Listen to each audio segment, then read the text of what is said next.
Holy catfish, Batman, this is one of the many reasons why I enjoy living in Japan. I can get easy access to all these fantastic Japanese products, and hopefully this is one of them.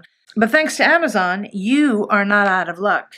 This shampoo is called And Honey. Not sure if that's the brand or the name of the shampoo.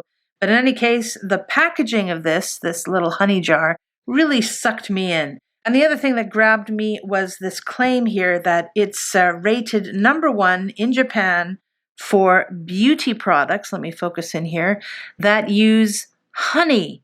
Yes, there's a category for that. This stuff contains 50% New Zealand honey, 30% Hungarian honey, and 20% Japanese local honey, which I can testify to as being really yummy. Not that yumminess matters for your hair, but anyway. It also claims that it uses all natural ingredients, including Moroccan argan oil and royal jelly, kind of pricey stuff. And it's also free of nasties, such as paraben and silicone. The argan oil is, it's organic. Anyway, I haven't tried this yet. It's new. So I'm going to finish filming and give this stuff a go for at least a few days and come back with my thoughts. The label on the top here, I think I'm going to let that go. It says that it promises lustrous hair and deep moist.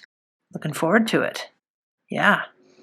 Okay, my lovelies, it's been about, 10 days later, and as you might be able to see, I've eaten into a good chunk of this honey jar. Very yummy. My hair it's soft and it feels wonderful. So I don't know if it's a direct correlation with this or something else I'm not sure that I'm doing, but I like my hair.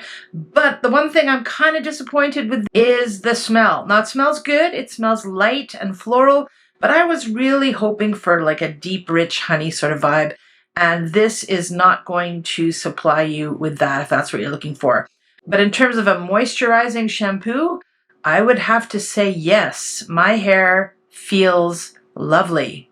So I can't do anything but recommend this one.